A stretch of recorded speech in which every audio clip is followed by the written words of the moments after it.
No existe una sola verdad. Hay muchos puntos de vista. Y ellos los exponen todos. En Extra Radio comienza En Contexto. Buenos días. Hola, ¿qué tal? Muy buenos días, bienvenidos a este espacio En Contexto, martes 29 de octubre, prontos a terminar el mes de octubre y entrar ya al mes de noviembre y próximo a final de año, a todo lo que implica estas fechas tan bonitas. Bienvenidos, gracias por estar con nosotros, los que nos sintonizan tanto a través de 92.3 FM, a través de nuestras plataformas digitales o redes sociales y también abrirles de una vez la invitación a que nos escriban a través del 7003-1234, 7003-1234. Rita Valverde y Luis Diego Castro, aquí con ustedes. Buenos días, Luis Diego, ¿cómo está? Buenos días, Rita, muy bien, por dicha, y saludando a toda nuestra audiencia a través de 92.3 FM, a todo el equipazo de producción que tenemos por acá. Eso que estaba diciendo usted sonó como ayer vi una publicación que decía 29, casi Halloween, casi noviembre, casi diciembre, casi 2025, ¿verdad? Y sí, pues ya estamos a las puertas. Ustedes saben cómo se nos va el año de rápido, las semanas de rápido, y pues esperando los acontecimientos del fin de año. Como siempre, la invitación para que marquen 7003-1234, 7003-1234, que es la línea exacta, extraordinaria, única, para que ustedes hagan sus comentarios, sus opiniones, sus preguntas y todo lo que nos quieran decir de los temas que vamos a tratar. Han pasado muchas cosas en estos 2 primeros días de la semana, han pasado muchas cosas hoy y vamos a actualizarlo de una vez con lo que está pasando. Es momento de ir más allá de los titulares para explorar a fondo lo que está pasando ahora, en tiempo real. El Hospital de Cartago se atrasaría más de 10 años, según representantes de la Cámara de Industria y Comercio de Costa Rica y México rindieron cuentas ante los diputados de la Comisión Especial de Cartago en relación con el abandono de la empresa promotora y desarrolladora mexicana de infraestructura S.A. de la construcción del nuevo hospital Max Peralta. Durante la comparecencia, José Adolfo Loría, asesor legal de la Cámara, especificó que en caso de que la institución tenga que realizar un nuevo concurso para la ejecución del centro médico, la obra se retrasaría más de 2 años. Bueno, es parte de lo que se tiene, como bien veníamos diciendo hace unos días, se paralizó la construcción o el proceso para construir este nuevo hospital. Hay muchas organizaciones y asociaciones pendientes de que esto pueda avanzar de la mejor manera y rápido, porque es lo que se necesita. Se ha hablado ya que el Hospital de Cartago está en su máxima capacidad y es necesario la construcción o el inicio de la construcción de esta nueva obra. Vamos a escuchar un audio sobre este tema. Desde el momento mismo en que analizamos las diferentes ofertas, vimos los precios que se estaban, poniendo en las ofertas. Nos pareció o nos llamó muchísimo la atención el precio de la empresa que finalmente fue adjudicada, que es una empresa mexicana. Y digo que nos llamó la atención porque tenía una diferencia de precio con respecto, a la segunda oferta de casi el 27%. En Contexto, por Extra Radio. Bueno, no sabemos todavía entonces cuánto tiempo más. Efectivamente, les digo, 10 años sería bastante para las problemáticas que ya se están ocasionando hoy en día, de que no da abasto, de la poca capacidad de atender todavía más gente de lo que se requiere. Sí, correcto. Habíamos hablado que este hospital de Cartago no solo es netamente de la provincia de Cartago, sino que además atiende poblaciones cercanas, ¿verdad? De la zona de Los Santos y poblaciones que limitan y que quedan geográficamente muy cerca del hospital de Cartago. Así que toda esta disputa legal que hemos tenido con respecto a este hospital, pues generaría este atraso de muchísimos años más. En otras noticias, detectan contaminación en 4 fuentes de agua en estos lugares de Cartago. Un total de 4 fuentes de agua en Cartago que suministran agua potable a aproximadamente 700 personas presentan altas concentraciones de clorotalonil, un compuesto orgánico que se usa como fungicida para plantas y cultivos. Imagínense, el agua estaría contaminada entonces con un compuesto utilizado para plantas y cultivos. Esto lo informó el Ministerio de Salud y el Instituto Costarricense de Acueductos y Alcantarillados tras revelar los resultados de muestreos de agua realizados en julio de este año. Así es, vamos a escuchar también lo que dice el AIA.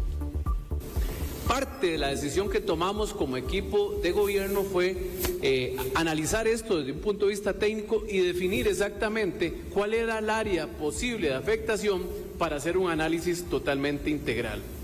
Nosotros no muestreamos solo las fuentes que abastecían las 3 asadas por donde empezó este problema, sino que lo hicimos en 75 fuentes que, como lo mencionaba la doctora, incluye no solo asadas, sino también municipalidades que brindan el servicio en la zona. En Contexto, por Extra Radio. De acuerdo con lo que dice el presidente del AIA, Juan Manuel Quesada, respecto a esta situación, dice que van a hacer las siguientes acciones. Se va a emitir una orden sanitaria para evitar temporalmente el consumo de agua de estas fuentes hasta que las concentraciones de los metabolitos de riesgo disminuyan según los próximos muestreos. También se va a suministrar agua potable por medio de un pick-up con tanquetas a las 700 personas afectadas. También habrá un código QR con la ruta de los vehículos que transportan agua para que las personas puedan conocer su ubicación. También van a trabajar en la identificación de interconexiones que podrían hacer con otras nacientes y continuarán con el plan de muestreo, cuya segunda etapa está prevista para el próximo mes. Bueno, qué preocupante, ¿verdad? Que las fuentes de agua seguir teniendo noticias acerca de las fuentes de agua contaminadas en el país. Realmente, vamos a ver, yo no sé si será que está faltando algún tipo de control en acueductos o que más bien está habiendo algún tipo de control que ahora está permitiendo que se detecte y que más bien durante mucho tiempo hayamos estado consumiendo agua contaminada en algunos lugares. Pero bueno, vamos a seguir esperando. Tenemos noticias también acerca del caso de Daniela Escobar. Así es. Bueno, ¿qué dice el organismo de investigación judicial? Bueno, la línea de investigación, después de haber seguido una cantidad enorme de pesquisas y de rastros y de indagar algunas pistas que se han tenido, como por ejemplo huesos que han aparecido por la zona, etcétera. La línea de investigación que están siguiendo en este momento el OIJ es que según los hallazgos que han encontrado por ahí, sería que Daniela Escobar habría fallecido ahogada. O sea, esto es según, digamos, las pistas que han estado siguiendo. Recordemos que Daniela Escobar lleva 14 días desaparecida en Sámara de Guanacaste y según el OIJ habría sido arrastrada por el mar. O sea, esto quiere decir que han ido descartando indicios de que haya sido secuestrada, llevada a la fuerza, atacada por algún animal, que se haya movido de ahí hacia otro lugar. En este momento, claro, no hay certeza, siguen investigando, pero en este momento todas las pistas apuntan hacia que habría sido arrastrada por la corriente y que habría fallecido ahogada. Muy lamentable porque esta desaparición de Daniela Escobar nos ha tenido, ya son 13 o 14 días, si no estoy mal, de que desapareció, también que toda la gente a su alrededor, tanto familiares como seres queridos, han estado muy pendientes de la búsqueda, de lo que ha sucedido.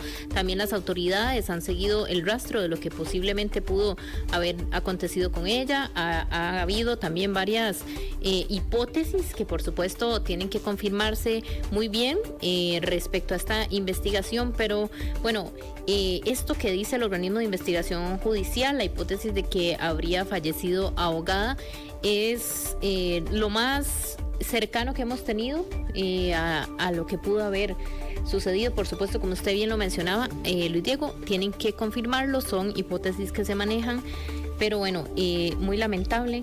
También se descarta con esto la violencia que en algún momento se pudo haber conversado que pudo haber sucedido, pero se apunta más a que esta pudo haber sido la causa de su desaparición. Sí, de hecho, don Randall Zúñiga, que es el director del organismo de investigación judicial, se trasladó hasta allá, se encuentra por allá, pues obviamente en conversaciones con los investigadores a cargo del caso y pues esto es lo que han informado. Esta noticia está en la página 17 de la versión impresa de Diario Extra, que la pueden conseguir por todos los puntos del país y que además pueden consultar el Diario Extra, además de la versión impresa, la pueden consultar en diarioextra.com. Luis Diego, también vamos a escuchar, antes de pasar a la siguiente noticia, lo que dijo la mamá de Daniela respecto a estas últimas declaraciones que se han tenido. Sin dejar, ¿verdad?, esa fe y esa esperanza y que a mi hijita, a la bebé, mi hija, la pequeñita, la vamos a encontrar, y muy agradecida aquí con toda la comunidad de Samara por este gran apoyo. Desde la primera vigilia, aquí hemos estado desde la primera que fue bajo el agua, ahí todos en ese apoyo, ¿verdad?, demostrándome ese amor, esa fuerza, esas buenas vibras que me pasan y no, Sandrita, no pierdo la fe, no pierdo la esperanza. En Contexto, por Extra Radio. Bueno, representa lo difícil que debe ser estos momentos para ella como madre de Daniela, pero aún así se evidencia el agradecimiento por todo este apoyo que ella ha recibido, tanto en las vigilias como de las autoridades con las búsquedas y de toda la gente que se ha sumado a la búsqueda y a estar pendientes de lo que haya podido suceder con Daniela Escobar. También nos mantendremos nosotros muy al tanto de lo que sigan informando las autoridades en estos próximos días. Y bueno, pasamos a otras noticias. Esta vez nos vamos al Poder Ejecutivo porque el presidente y el ministro de Hacienda están siendo demandados penalmente por la polémica póliza, que de hecho también ayer se supo que el ministro de Hacienda, Noguía Costa, informó que va a pausar la contratación de esta polémica póliza para proteger al gabinete en caso de denuncias judiciales. Así se dio a conocer el viernes anterior esta pretensión del gobierno de pagar contratar una póliza para demandas o denuncias contra miembros de su gabinete. Las autoridades de gobierno defienden la contratación de una polémica para defender una polémica póliza para defender a Rodrigo Chávez, el presidente de la República, así como todos los miembros o varios miembros de su gabinete. En Diario Extra hoy informamos que en simultáneo se da a conocer, el Diario Extra tuvo acceso a un oficio que evidencia que Noguía Costa, el ministro de Hacienda, autorizó a la dirección de la Oficalía Mayor y Dirección Administrativa Financiera que se hiciera una modificación presupuestaria con el fin de avanzar con la contratación. El Poder Ejecutivo pretende de suscribir una póliza por al menos 248 millones de colones en favor del presidente, ministro y viceministros, la cual recibió cuestionamientos de varias personas, tanto como de abogados y otras partes de diputados. Vamos a escuchar lo que dice Ministerio de Hacienda sobre esta póliza. La Contraloría General de la República esgrimió que la ley de la administración pública establece las pólizas de fidelidad. Bueno, eso las pagamos todos. Pero para zanjar cualquier duda, vamos a volverle a preguntar a la Procuraduría General de la República cómo deberíamos aplicar la norma. Porque aquí hay que aclarar algo bien importante. Esto no es ni para lo que ocurrió antes de la suscripción de la póliza, ni esto es para defender o para permitir que el Estado se resarza después de que fue condenado. Es para asegurar una defensa adecuada de parte de abogados en relación con las denuncias que se presentan contra los funcionarios públicos. En Contexto, por Extra Radio. Si en el juicio se declara que fue con dolo o fue un error del funcionario, el funcionario tiene que devolver el dinero que el seguro gastó para su defensa. No es para alcahuetear a nadie, pero es para que el funcionario pueda hacer su trabajo en tranquilidad, sin que todo el tiempo lo estén amenazando de que lo van a demandar y que él va a tener que pagar su abogado defensor. En Contexto, por Extra Radio. También también teníamos las declaraciones del vicepresidente Stefan Brunner respecto a ellos están planteando la defensa de esta póliza. Hay mucha gente en contra, Luis Diego, varios criterios polémicos. Ayer, por ejemplo, también nuestros compañeros de Buena Mañana hablaban con el exministro de Hacienda y ex jerarca del INSS, Elian Villegas, y él decía que esta póliza debería salir, es un dinero que debe pagar, por lo tanto, cada jerarca y no como algo que se deba recargar al gobierno o en sí a nosotros, porque también es parte de ese... Sí, yo no sé, Rita, yo creo que nos estamos yendo demasiado adelante, o sea, y está bien, o sea, como parte de la evaluación de qué tan conveniente es que altos jerarcas soliciten un seguro y que este seguro es de protección civil sea pagado por el Estado, pues claramente hay que irse hacia adelante para poder prever cuáles pueden ser las posibles consecuencias. Pero yo creo que no va a llegar hasta ahí. O sea, realmente ya hay 2 ciudadanos que han presentado recursos de inconstitucionalidad y yo honestamente creo que el tema va a morir pronto. O sea, honestamente me parece que el Ejecutivo va a desistir de la solicitud de estos seguros, que creo que lo están haciendo, me parece, porque echaron marcha atrás. Sí, pausa. Sí, lo pusieron en pausa, pero a todas luces me parece que era algo improcedente. O sea, los jerarcas por algo son jerarcas, deben hacerse responsables de lo que dicen, de lo que hacen. Y de lo que hacen también. Y deben ser sujetos de demandables ante la ley y para que rindan cuentas por lo que dicen y por lo que hacen. Más allá de que sea un recurso que existe, me parece que no es lo que se estila y creo que además de la parte constitucional, de los roces constitucionales que esto podría tener, pues creo que la parte ética está ahí bastante clara.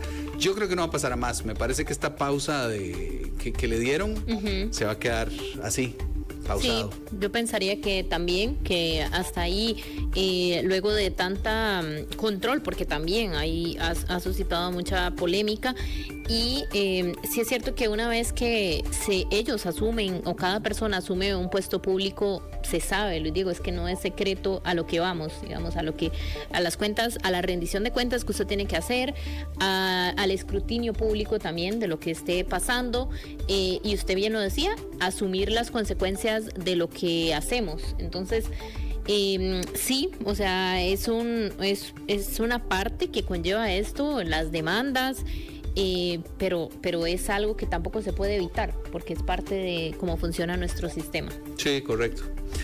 Hay una sensación en el ambiente de que lo que quería era evitarse un poco, vamos a ver, como el Ejecutivo ha sido bastante ligero de verbo, y normalmente pues le tira bastantes responsabilidades y bastantes epítetos a las personas que se oponen a sus intereses y a sus planes y a sus decretos y a sus, ¿verdad?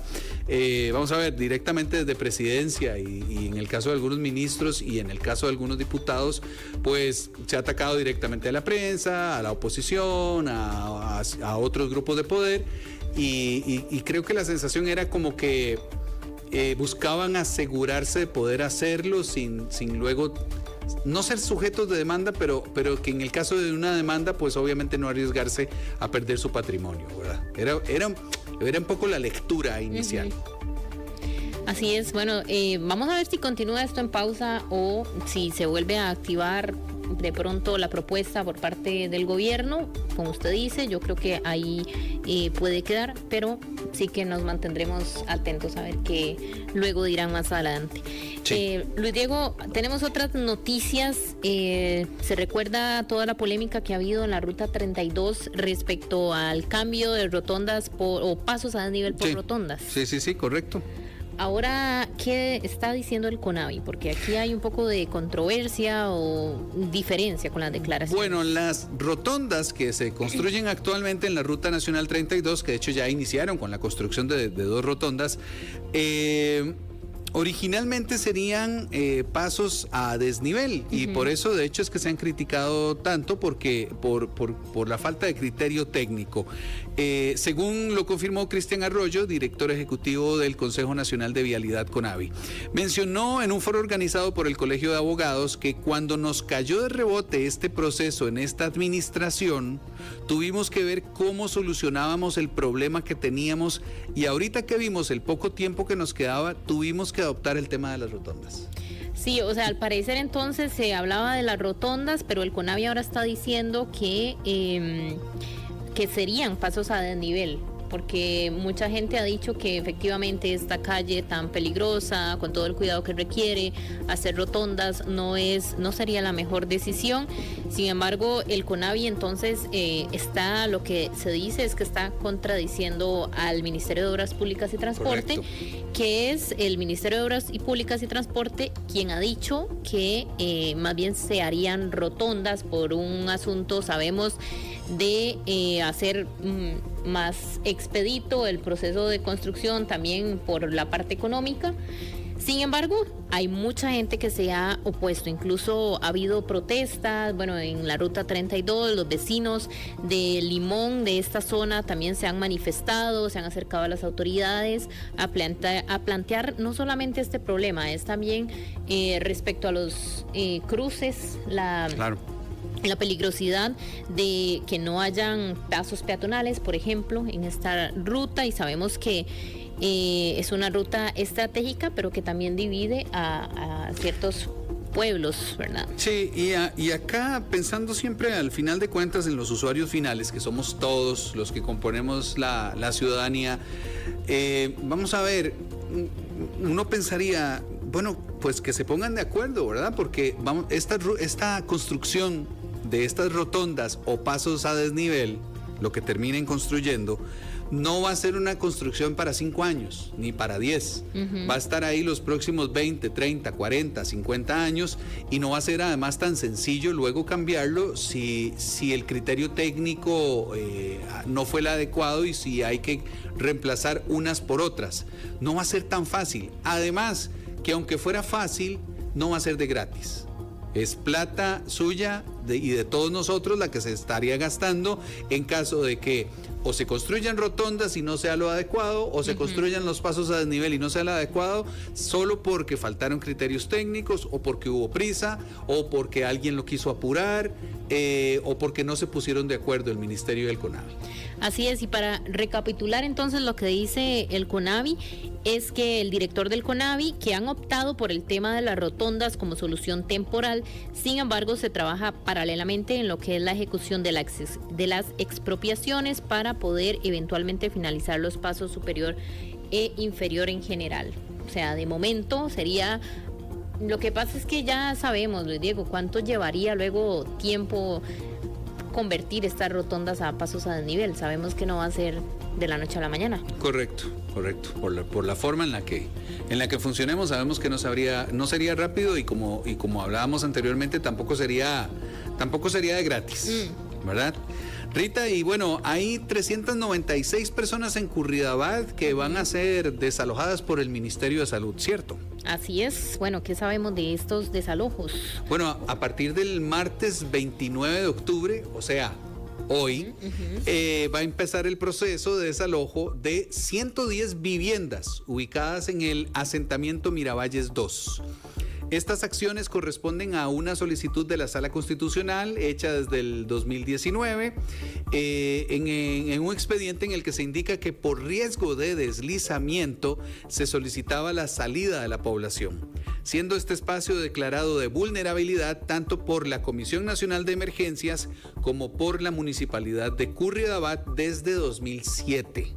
O sea, más bien por dicha no ha pasado nada, ¿verdad? Sí, porque hace 14 años prácticamente, ¿qué sería? 2004, 20, 10, sí, por ahí, 15 años más o menos, que fue declarado vulnerable a deslizamientos por ambos, por la Comisión de Emergencias y por la Municipalidad de Curridabat. Así que bueno, al final de cuentas, después de todo un proceso, donde la Sala Constitucional ya ordena y a partir de hoy tienen que empezar a salir las 396 personas que habitan estas 110 viviendas en el asentamiento Miravalles 2 de Curridabat.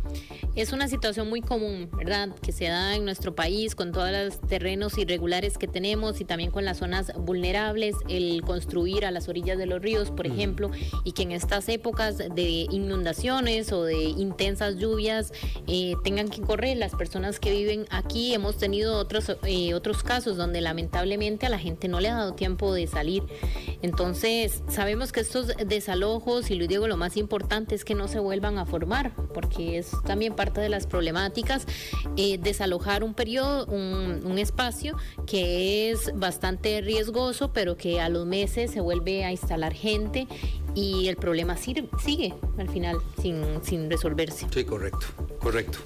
Bueno, y tenemos más noticias, Rita, ¿verdad? Sí, tenemos más noticias y bueno, le vamos a informar que el país gasta al menos 125 mil millones de colones en atender fumadores. Esto, bueno, un dato de la Organización para la Cooperación y el Desarrollo Económico de la OCDE reveló en su más reciente informe titulado Tributación del Tabaco en América Latina y el Caribe, que Costa Rica destina más de 125 mil millones a gastos médicos de fumadores.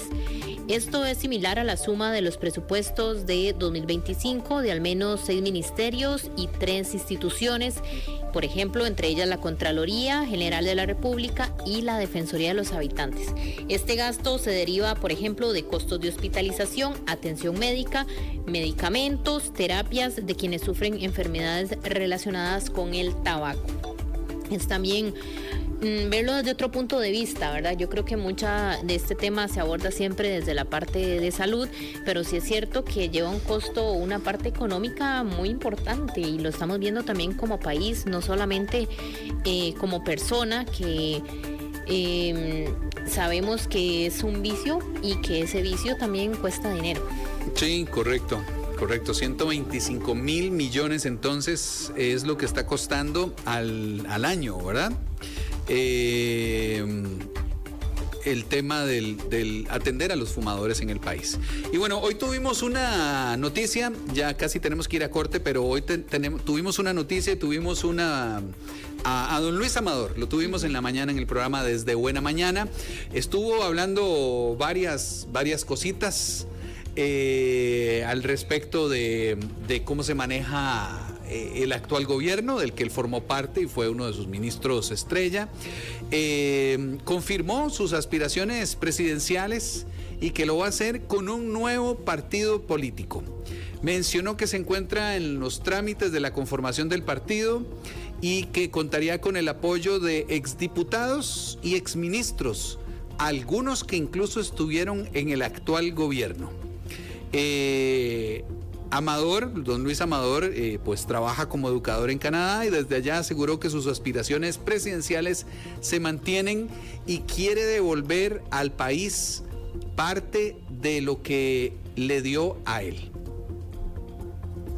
Hay personas que se meten en la política y saben que les van a dar palo, pero tanto, y usted todavía con ganas. Y usted apenas abriendo la puerta. Y usted apenas asomando la cabeza. Sí. ¿Sigue con las ganas? Sí, por supuesto, pero es que no son ganas, en realidad es como un sentido patriótico que uno desarrolla de querer ayudar. Vamos a ver, no sé si me entienden. El haber estado casi 2 años en el gobierno realmente le permite a uno ver cuáles son los problemas y cómo se podrían solucionar muchas de esas cosas. Y bueno, de ahí, el no haber tenido la oportunidad de haber llevado a buen puerto una buena parte de las cosas que ustedes ahora ven que se están ya aperturando para el público, inaugurando, más el haber visto en muchos otros sectores la problemática, lo que la gente sufre, el haber visitado muchísimas comunidades, ver la gran necesidad que hay de avanzar en agricultura, en educación, en muchos temas. Y yo estar en una etapa de mi vida donde realmente lo que se diga o se deje de decir en Costa Rica a mí no me afecta. Yo tengo mi carrera hecha en el exterior, yo tengo mi puesto de trabajo de por vida en la universidad, así es como se asigna después de 6 años de prueba. Y realmente llega un momento en la vida de uno, al menos mía, en la cual yo quiero devolverle al país de donde yo nací. Bueno, esto es más o menos la misma narrativa del presidente Chávez, ¿verdad? Cuando era candidato, el país me ha dado mucho, he logrado el éxito en el extranjero, ya tengo todo lo que necesito. Y ahora quiero devolverle al país. Entre algunas otras cosas que le dijo a nuestros compañeros Desde Buena Mañana hoy temprano, dijo que muchísimas de las obras, ¿verdad? De las que estaban a cargo de él como ministro de Transporte, se pudieron haber inaugurado antes, pero no se inauguraron antes porque había que esperar a que el presidente tuviera tiempo para ir a inaugurarlas. Bueno, les invitamos a escuchar esta entrevista porque son alrededor de 20 minutos donde dijo cosas bastante interesantes, importantes, polémicas si se quiere, y noticiosas, que en parte es este nuevo partido político que estaría formando con gente incluso que lo ha respaldado de este gobierno. Sí. Ex funcionarios del actual gobierno. Así es. Luis Diego, dejamos las noticias porque ya venimos pronto con nuestro invitado del día de hoy. Creo que algunos ya habrán visto de la decisión de Amazon de retroceder con el tema de teletrabajo. Es un momento oportuno para preguntarnos sobre los aprendizajes que tenemos sobre este tema luego de la pandemia. Vamos a conversar con eso, ya casi venimos. En Contexto por Extra Radio. Todo lo que pasa en Costa Rica y el mundo. Con el estilo y la credibilidad que usted ya conoce. Se lo informamos también en la radio. Extra Noticias, solo por Extra Radio. Con las inversiones inmobiliarias de Transcomer, puesto de bolsa de comercio, te convertís en visionario, como Gabriel Gamboa. Conocí Transcomer hace aproximadamente 1 año y medio. Las primeras luces de éxito que vi fue en el orden financiero que estaba teniendo. Las veces que ya he recomendado a otras personas, amigos, familiares incluso, pues también les ha funcionado. Así que por mi experiencia y por la experiencia que han tenido las personas a las que les he recomendado entrar a invertir. Transcomer, puesto de bolsa de comercio, desde 2003 hasta que lo logres. Más info en transcomer.com. Luke quería jugar con Lala, pero descubrió que era un día muy triste para ella. Luke vio que su querida amiga Lala lloraba desconsoladamente. Mi perro murió esta mañana. Estoy triste. No puedo parar de llorar. Descubrí el resto de la historia de Luke y Lala en www.med.go.cr. Leer y escribir. El primer paso para transformar vidas. Rendí homenaje a tu ser querido. Tu ausencia duele, pero tu luz permanece. Gracias por los momentos, por el amor, por ser mi inspiración eterna.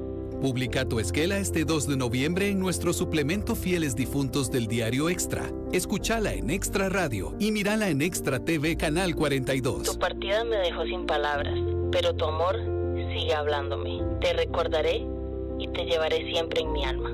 Llama al 7290-8212 y un ejecutivo se comunicará con vos. Aunque ya no estás aquí, siento tu presencia en cada rincón de mi vida. Gracias por todo lo que me diste. Te amo por siempre. Suplemento Fieles Difuntos del Grupo Extra. El deporte de las grandes estrellas. El deporte que vos practicás en la calle. El deporte que cada uno ama. Lo presentamos, lo analizamos y lo discutimos de lunes a viernes desde las 12:30 mediodía. Tiempo Extra Radio. Solo por Extra Radio.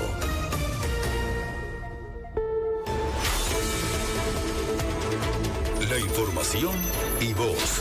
Extra Radio. En Contexto por Extra Radio. Quedarnos en la superficie no basta. Ahora profundicemos el análisis y la discusión de lo importante para encontrar respuestas. Vamos a fondo. Amazon ha anunciado que a partir del 2 de enero del próximo año sus empleados deberán regresar a la oficina 5 días a la semana, marcando un cambio significativo respecto a las políticas de trabajo híbrido establecidas tras la pandemia de COVID-19. En un mensaje del CEO Andy Jassy se subrayó que esta nueva política busca fortalecer la colaboración y el aprendizaje entre equipos, así como preservar la cultura organizacional. Colaboración, aprendizaje entre equipos y fortalecer y preservar la cultura organizacional. Este anuncio invita a reflexionar sobre los aprendizajes adquiridos durante el teletrabajo. La pandemia nos enseñó que la flexibilidad puede impulsar la productividad y el bienestar de los empleados. Sin embargo, Yassi argumenta que la interacción en persona facilita el intercambio de ideas y el aprendizaje mutuo, lo que puede ser fundamental para el éxito a largo plazo de la empresa. Hoy hablamos sobre los aprendizajes del teletrabajo después de la pandemia. Así es, tenemos ya vía Zoom a nuestro invitado Fabián Silva, abogado constitucionalista y analista político. Bienvenido, don Fabián. Hola, un gran gusto y agradecido por la invitación. Gracias. Bueno, a partir de esto que conversamos al inicio, que ha sido una decisión que ha tomado pues una empresa que ha liderado esta decisión del teletrabajo, mucho marcada por lo que sucedió en la pandemia y el que muchas empresas también dieran el paso a tener o darle confianza a sus trabajadores para que realizaran teletrabajo. Nos sorprende esta decisión y uno se pregunta, ¿es un retroceso o es parte de los aprendizajes que estamos teniendo hoy en día luego de haber abierto esta posibilidad de confiar más en el teletrabajo y haber visto cosas o conductas que a las empresas hoy en día los ponen a reflexionar? El análisis tenemos que hacerlo poniendo una balanza los efectos positivos y los efectos negativos que ha tenido el teletrabajo.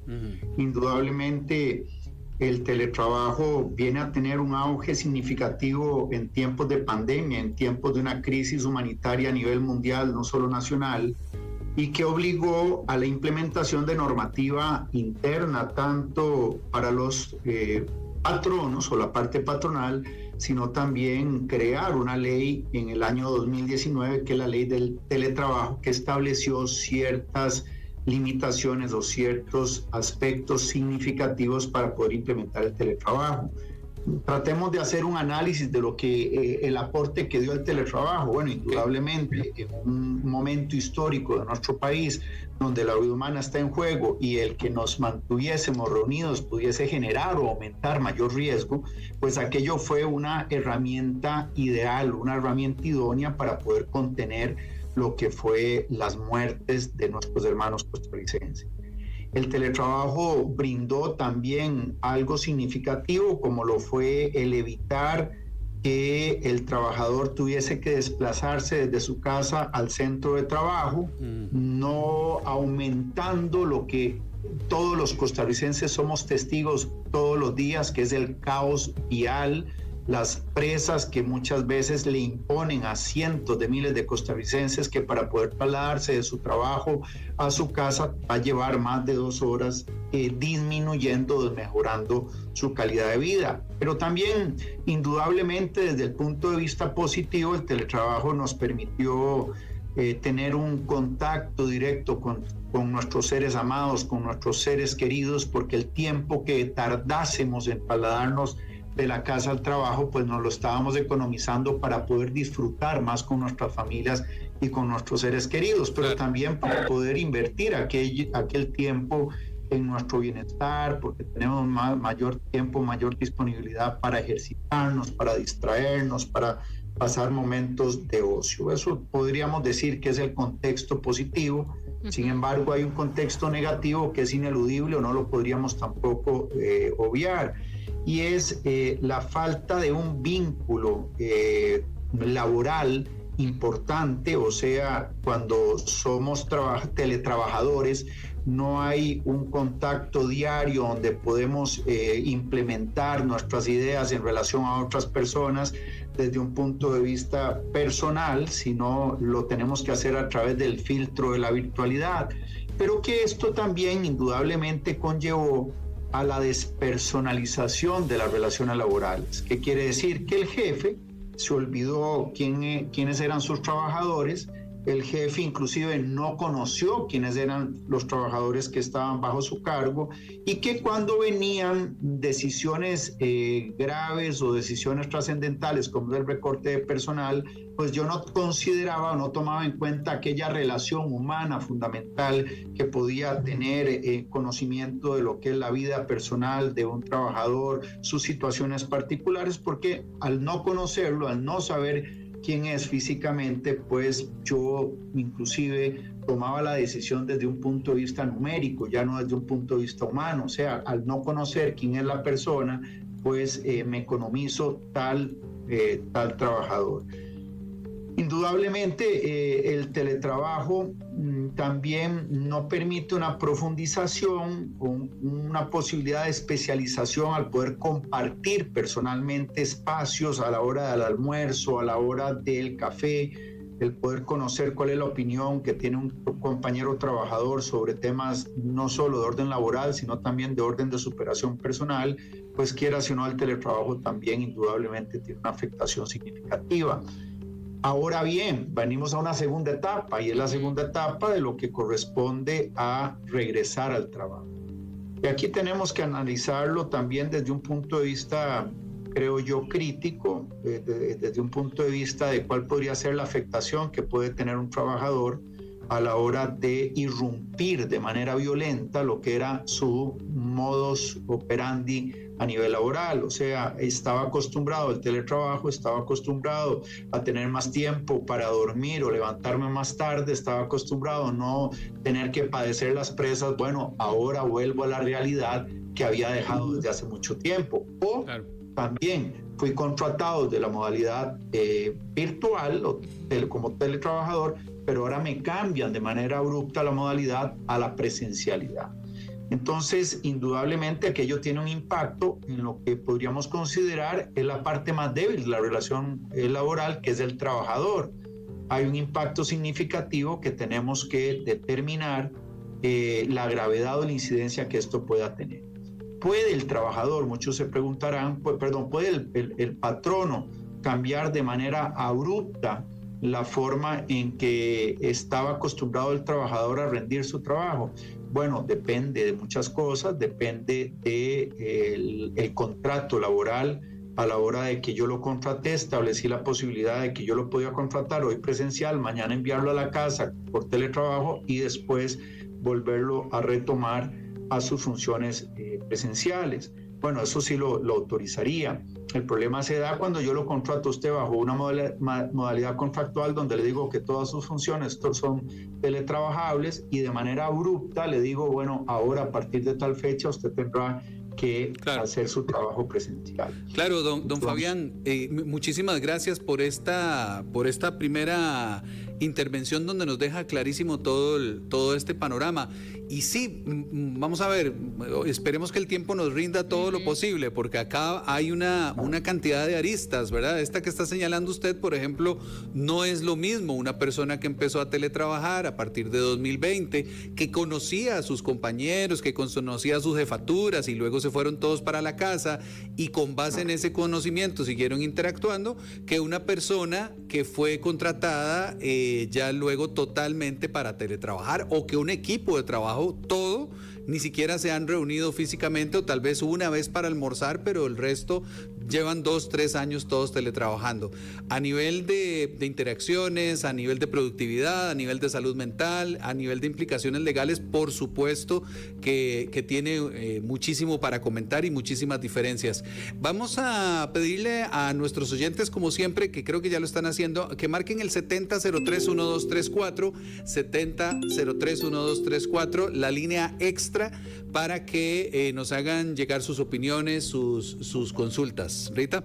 Así es. Bueno, de paso, creo que tenemos ya una consulta a través del 7003-1234 que vamos a escucharla para también darle pie a estas dudas que tienen ustedes como oyentes. Creo que son dos, ¿verdad? ¿Son dos? Ok, vamos a escuchar las dos de una vez, don Fabián, y vamos llevando el tema también con las opiniones de nuestros oyentes. Hola, si un empleado es despedido mientras trabaja desde casa, ¿hay consideraciones legales adicionales que se deben tener en cuenta? WhatsApp Extra 7003-1234. ¿Qué aspectos de la seguridad y privacidad deben considerar tanto empleados como empleadores en el teletrabajo? ¿Qué aspectos de la seguridad y deben, sí. Ajá. Y las implicaciones legales, hablaba de despedirlo. Ajá. Sí, que era un poco lo que don Fabián hablaba ahora antes al final de su intervención, ¿verdad? Que son distintas si se le contrató para teletrabajar 100% o si se le había contratado y después se le envió. Pero ¿qué consideraciones legales hay entonces si se da un despido bajo esta modalidad en este momento, don Fabián? Bueno, vamos a la primera. Como lo señaló usted, hay una consideración legal similar a las que usted tiene. O sea, los derechos laborales no son modificados desde el punto de vista de un despido laboral. O sea, si usted es despedido con responsabilidad patronal, tendrán que cancelarle todos los extremos laborales a los que usted tiene derecho. Eso no hay una excepción de que usted vaya efectivamente a determinar de que el patrono por consiguiente va a disminuir el rango de indemnización. Ahora igual, la responsabilidad legal o los defectos legales que pueda tener un despido sin responsabilidad patronal, bueno, son los mismos. Si usted incumple con su trabajo, si usted cometió una falta que fue sancionada, que fue advertida y que se le determinó un debido proceso para demostrar si usted era responsable o no de esa falta laboral, pues efectivamente va a ser lo mismo que usted esté presencial o que usted sea un teletrabajador. Las implicaciones indudablemente van a conllevar a que usted tiene que ser informado mediante una carta de despido, se le tienen que dar las razones del por qué está siendo despedido y posteriormente tienen que cancelarle a usted todos los extremos laborales. Ahora, hay un reclamo que algunos trabajadores hacen y dicen, bueno, como la modalidad de teletrabajo a mí me permitió economizarme transporte, combustible, alimentación, bueno, esa es una extra que efectivamente usted me va a tener que tomar en consideración a la hora de liquidar. Eso realmente tiene que ser muy valorado, ¿cierto? Porque la valoración, al aceptar usted de que en el contrato de trabajo yo lo podía enviar a usted a la casa para trabajar con esta modalidad, eso no puede sacar el trabajador provecho para poder exigir posteriormente a su patrón. La segunda pregunta de la muchacha, tal vez si me la puedes recordar. Sí, perdón, don Fabián, porque antes de la segunda pregunta, con respecto a esto que está usted señalando, así como un trabajador no puede argumentar que ahora va a tener que pagar pases o gastar en transporte y cobrárselo al trabajador, tampoco de la misma manera el patrono podría argumentar que como el trabajador ahora pagaba la electricidad de la computadora en la casa, ahora se la van a descontar, ¿verdad? Exacto, claro. Vean, y esto que está mencionando usted es muy cierto, porque el patrono tiene que garantizarle el acceso a la conectividad. No es que yo le digo a usted, lo voy a contratar, usted tiene que comprar computadora, usted tiene que pagar el internet, usted tiene que pagar todo lo que sean los gastos relativos a estar interconectado. No, el patrono tiene que aportar esa inversión. El patrono tiene que garantizar inclusive que usted como trabajador esté trabajando en un medio idóneo, no en un medio riesgoso. Y ahí la posibilidad que tiene el patrono para poder estar supervisando el lugar de trabajo, o sea, ¿dónde está usted trabajando? Usted no está trabajando en un lugar hostil porque el acuerdo que sostuvimos es que usted iba a trabajar en su casa, en su apartamento, en una habitación segura, ventilada, en donde no le iban a generar pues un desgaste en su salud psíquica, emocional o física inclusive. Claro.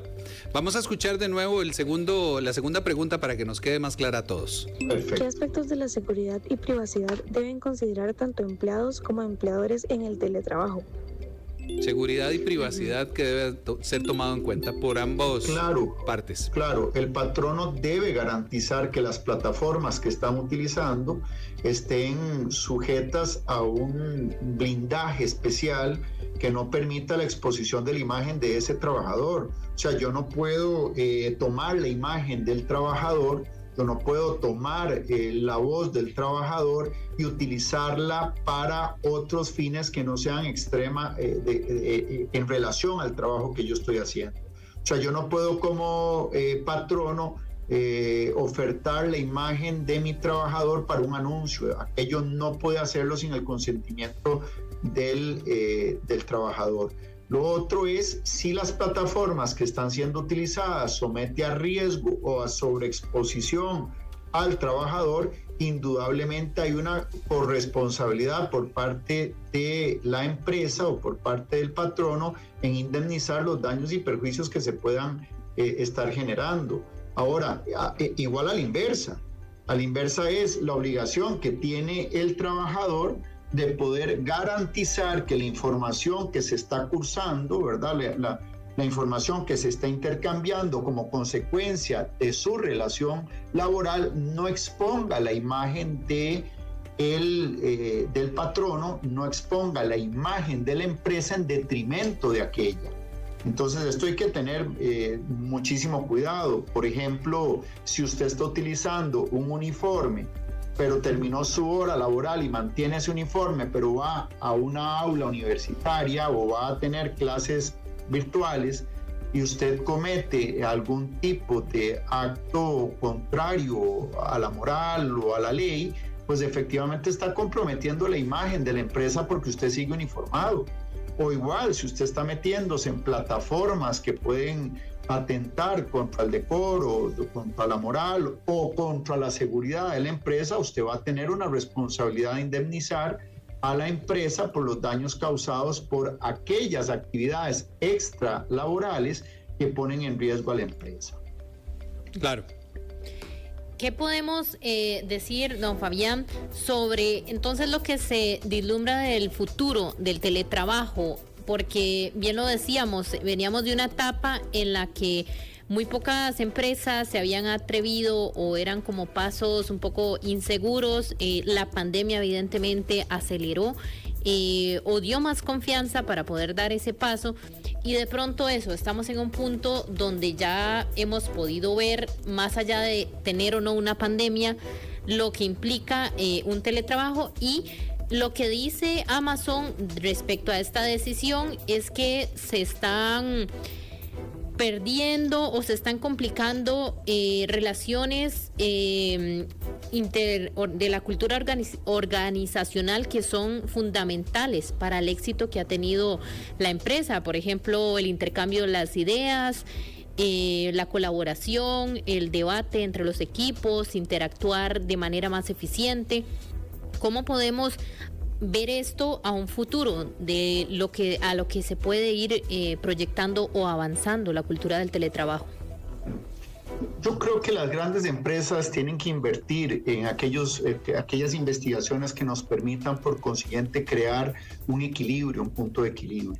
Yo creo que las grandes empresas tienen que apostar a que su principal capital, su principal patrimonio son los trabajadores. Por consiguiente, tengo que invertir en todo aquello que sea necesario para que mi trabajador esté contento, para que mi trabajador pueda superarse, para que mi trabajador pueda efectivamente desarrollarse como persona y como empleado, como trabajador. Tenemos que pensar a futuro lo que es la realidad no solo nacional, sino también la realidad a nivel mundial. Y es efectivamente, hay una interconectividad que ya no podemos dar marcha atrás, ya no podemos retroceder en el sentido de que si volvemos a la presencialidad, aquello desaparece del todo. Yo creo que eso sería un absurdo, un total absurdo.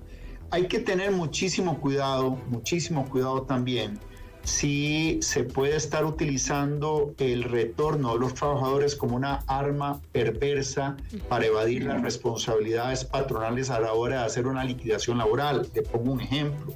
Si yo la contrato a usted para que su trabajo la realice desde la casa y yo le digo que el día de mañana o un mes después viene usted a trabajar presencial, yo le estoy haciendo un grosero cambio a lo que la relación contractual originalmente había planteado. O sea, hay un ius variandi abusivo por parte del patrono que lo estoy haciendo de tal manera que para usted ya no es atractivo seguir trabajando en la empresa y por consiguiente presenta su renuncia y le facilita a la parte patronal evadir su responsabilidad de tener que despedirla, ¿verdad? Porque le estoy modificando su esquema laboral. Perdón, don Fabián, perdón que lo interrumpa. ¿Usted cree que esta podría ser una de las razones por la que Amazon lo está haciendo en este momento?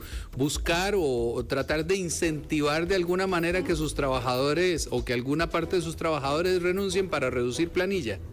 Bueno, yo no podría decirlo o asegurarlo porque sería muy temerario que Amazon tenga esta práctica. Lo que yo estoy diciendo es que tendríamos que revisar si esto puede estar siendo utilizado como una herramienta perversa. ¿Cuándo vamos a poder tener aquella determinación? Cuando el trabajador presente las denuncias o las demandas laborales del caso.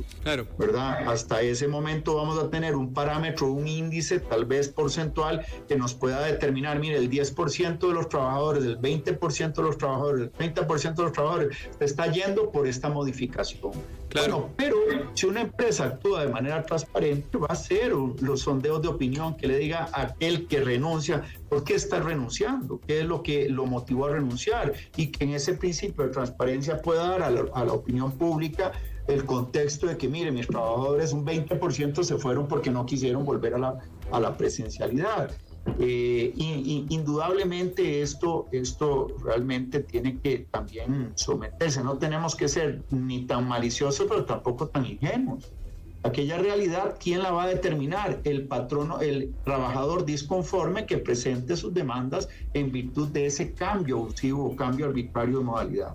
Pero también tenemos que analizar, sin lugar a dudas, el tema de cuál es el beneficio que está teniendo la virtualidad a nivel personal, a nivel laboral, a nivel nacional y a nivel mundial. Entonces tenemos que, como costarricenses, no podemos desconocer que tenemos una gran tragedia nacional. Y la gran tragedia nacional es el colapso vial en que todos y cada uno de nosotros como costarricenses nos enfrentamos. Entonces, teniendo una actitud, si quiere ver la patriótica de los empresarios o de las empresas, así, parte patronal como parte trabajadora, tenemos que poner en una balanza de qué forma, qué es más económico, qué es más propicio para el bienestar personal, repito, y nacional. Si seguimos saturando nuestra infraestructura vial, que está colapsada porque nuestros legisladores no tuvieron la capacidad de poder legislar, no a corto plazo, sino a mediano y a largo plazo, estableciendo los mecanismos de transporte ideal, como es el ferrocarril, como es un metro, como podrían ser cualquier tipo de inversión pública que realmente requiera la sociedad moderna costarricense. Hoy el costarricense, repito, está sometido a una tortura vial diaria. Estar usted sometido a una presa donde lo va a llevar a su casa 3 horas sentado en un automóvil, en donde la violencia vial es también el reflejo de un descontento generalizado por situaciones económicas, políticas, de cualquier índole, mire, y que es una bomba de tiempo que en cualquier momento va a generar pues un efecto negativo en nuestra sociedad. Entonces no podemos descontextualizar tampoco, desconocer que la virtualidad colabora muchísimo, en gran proporción, para poder contener o disminuir el efecto nocivo que tenemos en el congestionamiento vial. Los costarricenses nos acostumbramos de la noche a la mañana a viajar en automóvil. Usted salga a la calle y vea cuántos de esos vehículos vienen ocupados por una sola persona. ¿Cuántos de esos vehículos contribuyen para el aglomeramiento vial? Y cuando sacamos las conclusiones nos damos cuenta que nuestro transporte público también está colapsado. ¿Cómo es posible que tengamos transporte público remunerado de personas en modalidad autobuses colapsados, donde usted tiene que hacer filas de 200 metros para tomar el autobús? ¿Cómo es posible que tengamos un sistema de ferrocarril que no está dando respuesta a las exigencias de muchas personas que preferirían tomar un tren a tomar un autobús y llegar más temprano a su casa? ¿Por qué no hacemos ese tipo de reflexión a nivel nacional? Y esa es la principal obligación que tienen nuestros políticos, padres de la patria, realmente como una visión de estadistas de poder legislar para resolver aquel problema y facilitarle el transporte a todos los costarricenses. Don Fabián, ya para concluir, y un ejercicio de justamente esto, ver cómo estamos nosotros, tanto en legislación como en cultura, ¿cuál sería su lectura de país sobre lo que nos falta también para avanzar en cuanto a confiar más en esta cultura del teletrabajo? Yo creo que como costarricenses tenemos que permitirnos más espacios como estos, como los espacios que ustedes abren, donde permita la discusión profunda sobre los problemas que tenemos como costarricenses.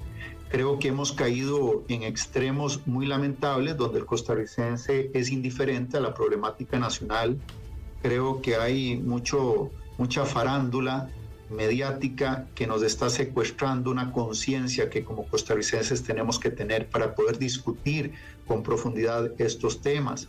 Vamos a ver, tenemos que ampliar los rangos de opinión o de acceso a la opinión para poder hablar, para poder exigir a nuestros políticos, para poder exigir a nuestros representantes una política seria. Tenemos que generar la posibilidad de crear estadistas, no políticos populistas que tienen secuestrado a nuestro país, en donde lo único que hacen son leyes improvisadas al calor de una discusión política, no al calor de un análisis profundo de lo que requerimos. El teletrabajo es una herramienta extremadamente positiva.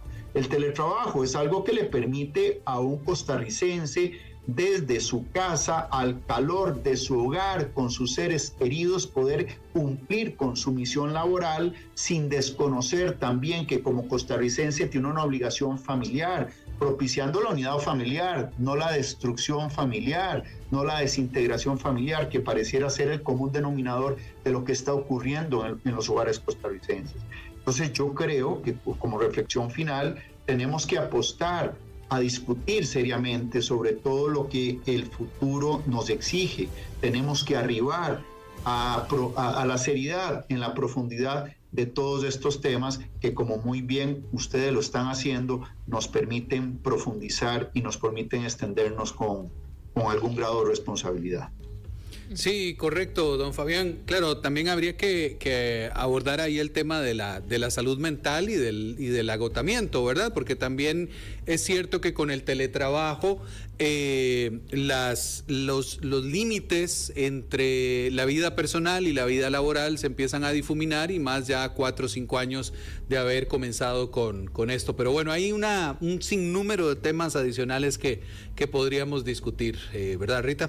Así es, así que agradecerle a don Fabián, porque este tema de teletrabajo sin duda nos va a seguir dando de qué hablar, nos va a seguir aportando aprendizajes y también experiencia, legislación, como usted bien lo mencionaba, don Fabián, lo que viene para el futuro de las empresas y de los trabajadores en cuanto al teletrabajo. Muchas gracias y muy amable de estar aquí con nosotros en Contexto. Y esperamos tenerlo pronto de nuevo para seguir conversando de esto y de otros temas, don Fabián. Muchísimas gracias. Para mí ha sido un gran honor y felicitarlos por este programa y estos espacios que le ayudan tanto a nuestro país. Así que un gran abrazo. Muchas gracias. Gracias, don Fabián. Volvemos. En Contexto por Extra Radio. Para entender el mundo en el que vivimos, no hay como escuchar a los que saben. Y con nuestros invitados vamos a llegar al fondo de los temas más importantes para todos. De lunes a viernes entrevistamos para usted a los protagonistas de la actualidad desde las 2 de la tarde. Asiento Extra, solo por Extra Radio. Con las inversiones inmobiliarias de Transcomer, puesto de bolsa de comercio, te convertís en visionario, como José Luis Beita. Mi nombre es José Luis Beita, soy inversionista de Transcomer. Me apasionan mucho las inversiones. Transcomer me ha ayudado a incrementar mis inversiones financieras, lograr mis metas. Recomiendo Transcomer porque creo que es importante hoy en día la educación financiera, que pueden ayudar a las personas a mejorar su vida financieramente. Transcomer, puesto de bolsa de comercio, desde 2003 hasta que lo logres. Más info en transcomer.com. Hace poco, Luke se miró al espejo, tomándose el tiempo para hacerlo detalladamente. Con paciencia y gran interés, pasó largo rato viendo su pelo parado, sus ojos un poco saltones y sus dientes un tanto torcidos. ¿Qué crees que pasa por la cabeza de Plug? Sumergite en esta historia en www.med.go.cr. Leer y escribir, el primer paso para transformar vidas. Estados Unidos decide. 2024. Cobertura especial con todo el equipo periodístico de Grupo Extra y la periodista Glenda Umaña como invitada especial. Para que usted no se pierda ningún detalle, a partir del lunes 4 de noviembre vamos a tener una cobertura especial con toda la información más destacada y directamente desde Washington, D.C. y otros sitios clave aquí en Estados Unidos. ¿Cómo se vive esta elección desde la comunidad costarricense en Estados Unidos? Sus historias, sus inquietudes y sus aspiraciones.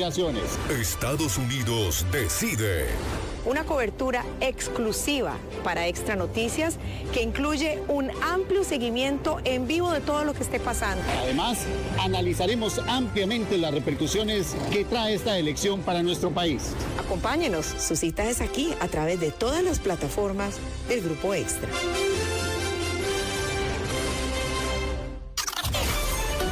Lo que sea que esté pasando, Extra Radio. En contexto, por Extra Radio. Luis Diego, hace unos días se habló del futuro del Parque Simón Bolívar.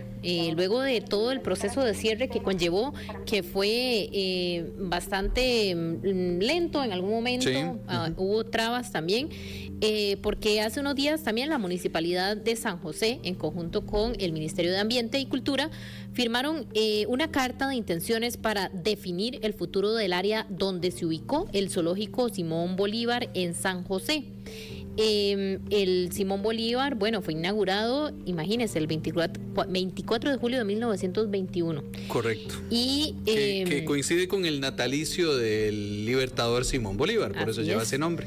Así es, y bueno, sabemos que en los últimos ya años se hablaba mucho de la crítica de tener animales ahí, sí, y que efectivamente tampoco estaban en muy buenas condiciones. Sí. Entonces ahora lo que se está pensando es en la transformación a un parque natural urbano. Un PANU.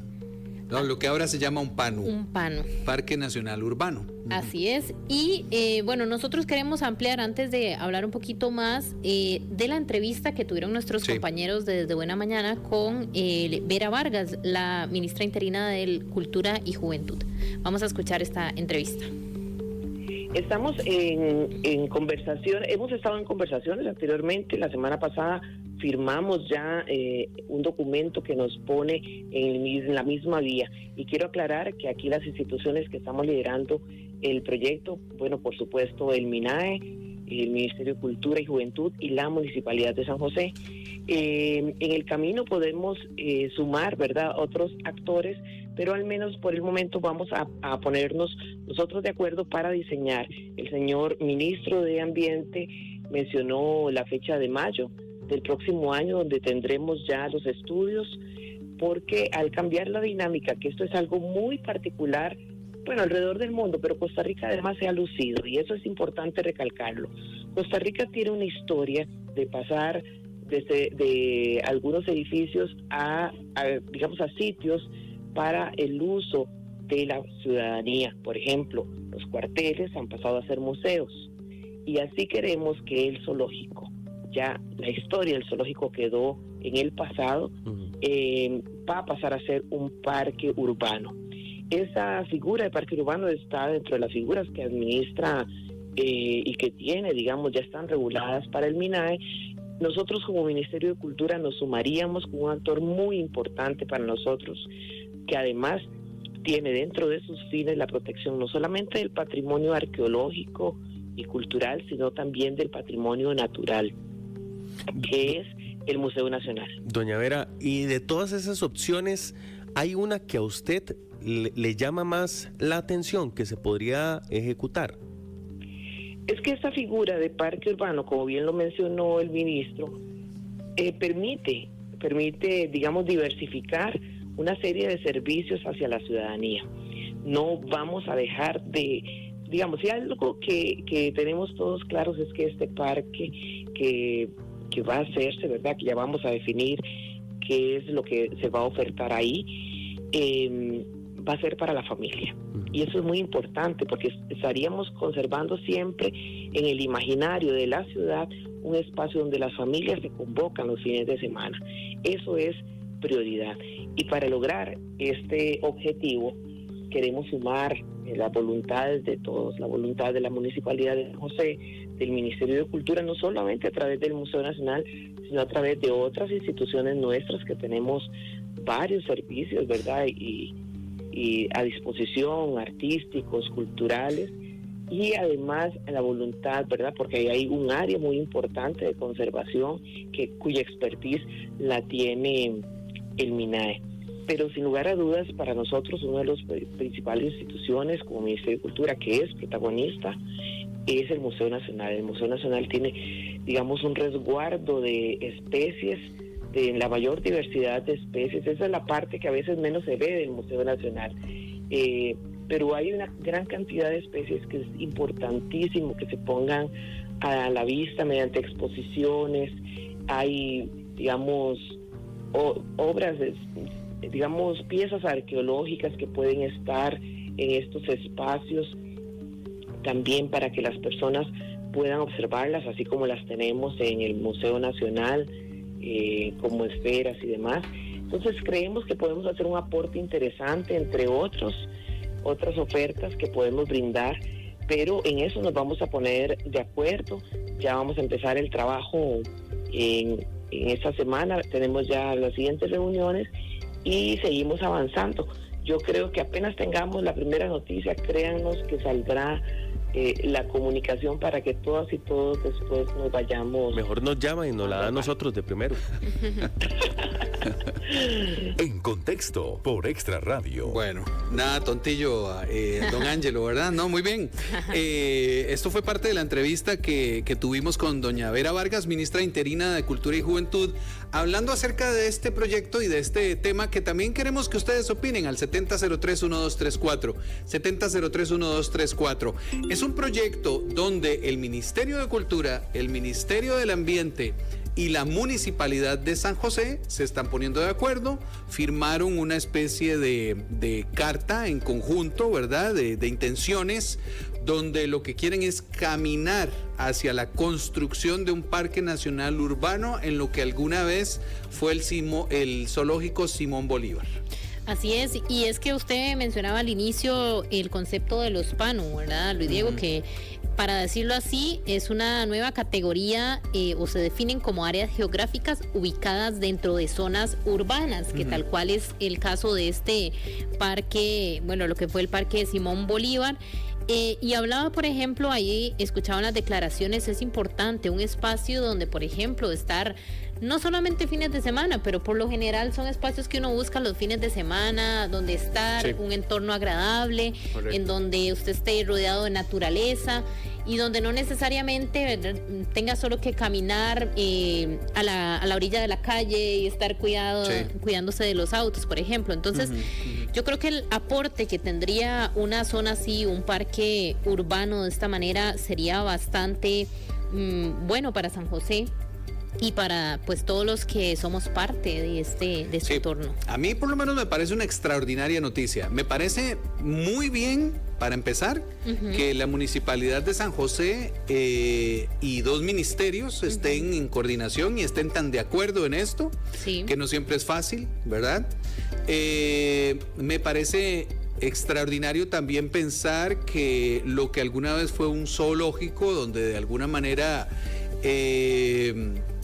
se ha visto representada una imagen en los zoológicos de que los animales no son muy bien cuidados, no vamos a decir de maltrato animal, pero bueno, donde los animales no son muy bien, no eran o no son muy bien cuidados, que no es el mejor entorno, que no es el mejor lugar, que no es la mejor manera de tener animales, incluso el para qué o por qué tener animales exhibidos, que digamos que de alguna manera no, a través del tiempo ha dejado de ir tan de la mano con la imagen de país y de cuidadores de la naturaleza que tenemos. Entonces pensar que pasamos de tener un lugar que estaba bastante descuidado, bastante feo en los últimos años, con animales bastante descuidados, y de sencillamente ir a ver, hacerle muecas a un mono, gritarle cosas a un león, que claramente se veían que no estaban felices de estar ahí, pasar a tener un parque nacional urbano donde tengamos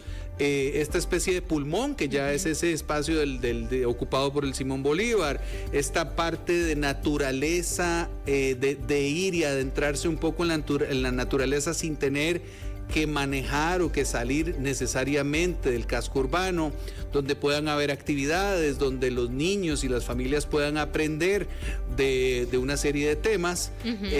Honestamente, a mí me parece una extraordinaria iniciativa y ojalá se haga realidad. Así es.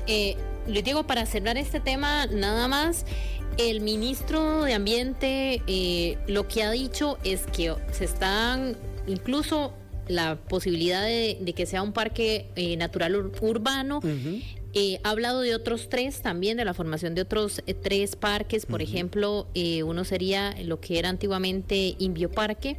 Claro. Y otro en Santa Ana.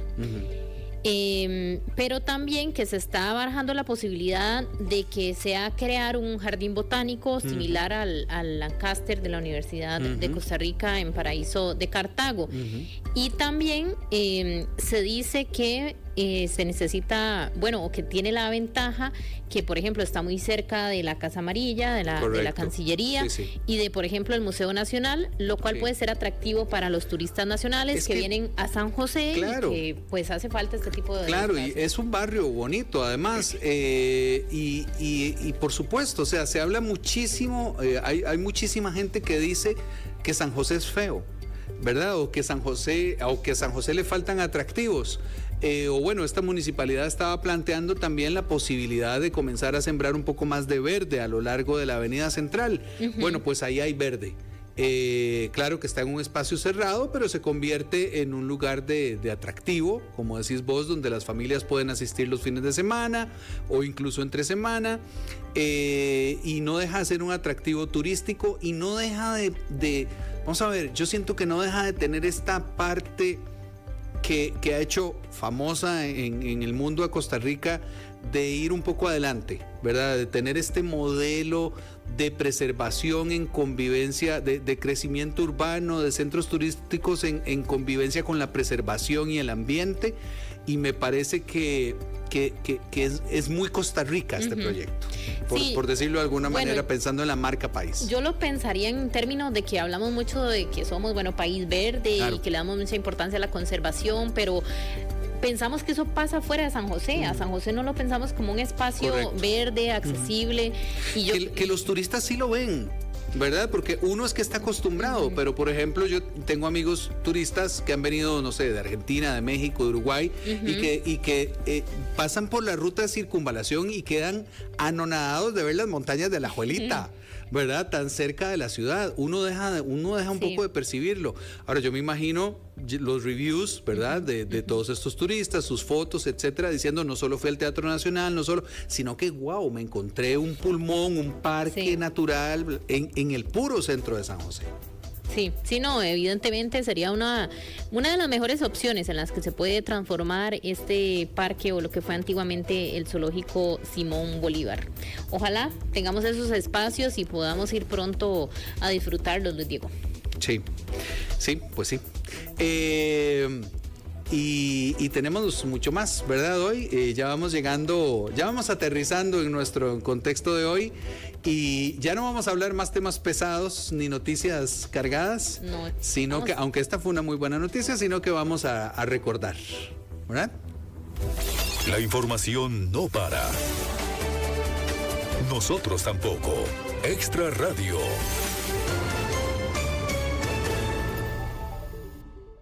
Fechas y hechos que definieron el mundo. Un viaje por los eventos que lo cambiaron todo en un día como hoy. Ahora, recordemos. Vamos a bajarle el ritmo a las noticias, como usted dice, Luis Diego, y vamos a recortar y vamos a irnos a 1929, justamente un 29 de octubre también. En Nueva York, Estados Unidos, tiene lugar el Martes Negro, con las mayores caídas en las cotizaciones bursátiles, origen de la Gran Depresión o el crack del 29, una de las mayores crisis económicas del siglo XX. El martes negro del 29 de octubre de 1929 inició la Gran Depresión, con la caída masiva de acciones que dejó a millones de personas en pobreza y sin empleo, afectando la economía de Estados Unidos y de otros países dependientes de su comercio. En respuesta, el presidente Franklin Roosevelt implementó el New Deal. Es un programa de reformas y empleos para reactivar la economía y regular los mercados financieros, buscando evitar crisis similares en el futuro.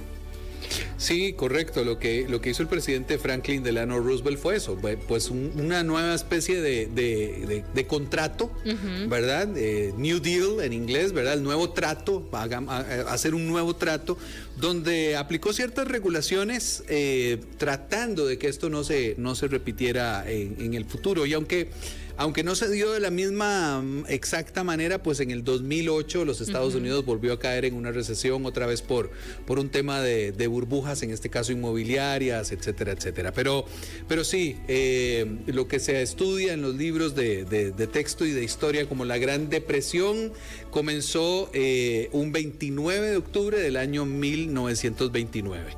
Ahora, pasando a 1969, en ese año, 2 universidades de California, en los Estados Unidos, se enviaron, oigan bien, el primer mensaje a través de ordenadores, o sea, de computadoras, lo que marcó el nacimiento de la primera red de larga distancia, que no se llamó Internet, se llamó ARPANET. Se envió el primer mensaje de larga distancia a través de ARPANET entre la Universidad de California, en Los Ángeles, el UCLA y el Instituto de Investigación de Stanford, marcando el nacimiento de la primera red de computadoras y precursora de la Internet. Aunque el mensaje inicial falló, ARPANET introdujo la conmutación de paquetes, permitiendo la transmisión segura y fragmentada de datos. Creada por el Departamento de Defensa de los Estados Unidos, esta red conectó instituciones académicas y fue la base de la futura Internet, transformando las comunicaciones globales. Bueno, entonces la Universidad de California y el Instituto de Investigación de Stanford fueron los primeros que se enviaron esta... Que falló el primer mensaje, pero bueno, ya estaba creada toda la infraestructura y como siempre pasa en la vida, ¿verdad? A veces no nos sale a la primera, pero todo eso que se construyó, se le hacen ajustes y bueno, ya luego terminó construyendo. Sí, por una iniciativa del Departamento de Defensa de los Estados Unidos. Y a partir de ahí es cuando, bueno, evoluciona todo esto del Internet que tenemos hoy en día. Sí, correcto.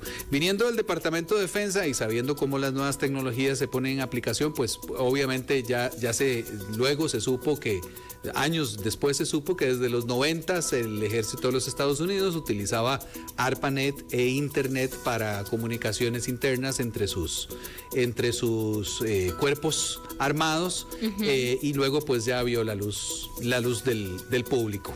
Pero sí, un 29 de octubre de 1969. ¿Ustedes sabían que existía ARPANET antes de Internet? ¿No? Yo tampoco. Yo lo vi en la universidad. Ah, muy bien. Muy bien. Ahí me enteré de este experimento de las universidades.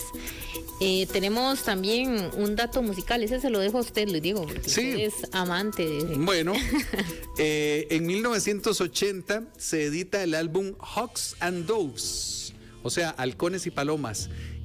Disco con tendencia a lo acústico de menos de media hora de duración, con material regular y abriendo el gran bache entre el que Young se sumiría el primer tramo de la década de los 80s. Hawks and Doves es el 12º álbum de estudio del músico canadiense Neil Young, publicado por la compañía discográfica Reprise Records en octubre de 1980. Vamos a escuchar un poquito. She comes to town when the children sing and leaves them feathers if they fall. Sí, 1980. Este álbum es recordado justamente porque comenzó una época un poco prolífica, poco creativa de Neil Young. Es una época que dentro de la carrera de este músico se considera como un poco oscura. No fueron sus mejores años ni sus mejores discos, según los expertos. Don't fly away. ¿Y este qué tal? ¿Te gusta? A mí me gusta Neil Young, sí, en general. Sí, sí. No es como The Beatles. No es como The Beatles, sí. Bueno, también en otras informaciones de lo que pasó, pero bueno, hace mucho, ya aquí nos saltamos bastante, Luis Diego, en 1821, un 29 de octubre, José Santos Lombardo con un grupo de soldados toman el cuartel de Cartago y redactan un acta de independencia de Costa Rica y se anexan al Imperio Mexicano. Imagínense, bueno, hace... Sí, 1821.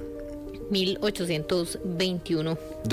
Hace 203 años, nada más y nada menos. Bueno, y en un día como hoy también, pero de 1866, nació el escritor Ramón María del Valle Inclán, que fue un dramaturgo, poeta y novelista español. Formó parte de la corriente literaria llamada el modernismo y se le considera uno de los autores clave de la literatura española del siglo XX. Ramón María del Valle Inclán nació un 29 de octubre de 1866. Fue colega también porque trabajó como periodista en el Correo Español y el Universal. Y estudió Derecho también en Santiago de Compostela, pero justamente interrumpió estos estudios para viajar a México, donde trabajó como periodista. Sí, correcto. Y pasó algo muy curioso también en un día como hoy, lo que nosotros llamamos aquí en Costa Rica las faulas, ¿verdad? Nosotros le llamamos faulas a los dibujos animados. En 1892, en París, Émile Reynaud estrenó algo que se llamaba pantomimas luminosas. Las pantomimas luminosas eran películas animadas mediante el sistema conocido como teatro óptico. Y este teatro óptico con estas pantomimas luminosas es lo que se reconoce, digamos, el hecho de que él estrenara este sistema es lo que se reconoce hoy en día como el inicio, si hubiera que marcar una fecha, el inicio de los dibujos animados. Es como él es el pionero entonces del cine de animación francés, por decirlo así. Y bueno, con este sistema de pantomimas luminosas. Sí, así que cualquier dibujo animado que a usted se le ocurra y le guste. A mí me gustan los Simpson, por ejemplo. ¿A usted qué le gusta, Rita? ¿Animado? Sí. Bueno, Mickey.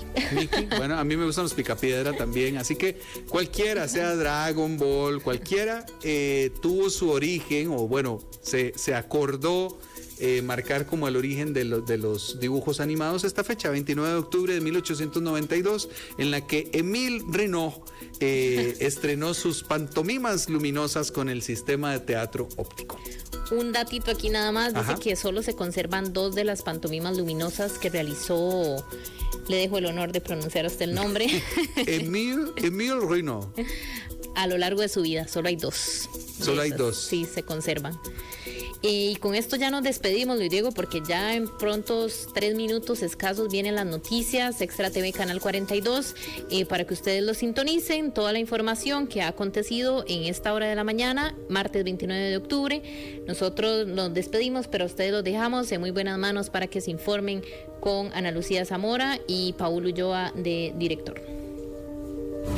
En un mundo donde muchos dicen ser dueños de la verdad, es importante conversar y hasta debatir. Nos hacemos una mejor opinión cuando escuchamos los puntos de vista que nos gustan y los que no. La conversación se pone buena de lunes a viernes a partir de las 10 de la mañana.